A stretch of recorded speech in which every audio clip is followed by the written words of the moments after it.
Fost il-kandidati li Simon Busuttil qed jippreżenta l-elezzjoni tal-Parlament Ewropew ta' nhar is-Sibt hemm uħud li taħt it-tmexxija ta' Lorenz Gonzi kienu magħżula biex jokkupaw karigi f'diversi bordijiet pubbliċi.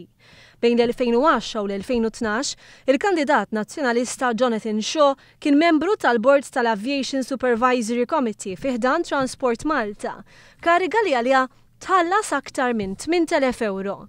Il-kandidata nazzjonalista Helga Ellul min-naħa tagħha taħt gvernijiet nazzjonalisti kienet magħżula biex tingħata karigi f'diversi bordijiet.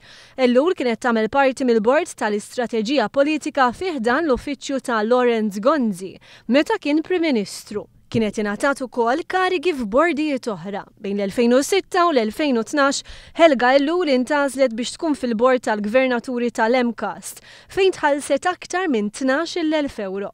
Bejn l-2005 u l-2008 Helga Ellul intgħażlet ukoll biex tkun membru fil-Board Fees tal-ETC u fl-Extra Duties Board tal-istess ETC fejn tħallset ma' 8,000 euro. Minnaħa l-oħra l-kandidat Stefano Malija kien magħżul bħala konsulent fi żmien gvernijiet nazzjonalisti. Il-kumpanija EMCS li Stefano Malija huwa direttur fiha bejn l-2009 u l-2010 tħallset aktar minn 28,000 euro għal żewġ kuntratti ta' konsulenza li ngħatat mill-Ministeru ta' Austin Gattu Joe Cassar. Dan apparti l-1.2 miljun euro f'kuntratti ħafna minnhom b'direct orders li tħallset minn gvernijiet nazzjonalisti il-kumpanija Europa Research and Consultancy Services, kumpanija li Stefano Malija kien sħab fiha ma' Simon Busuttil.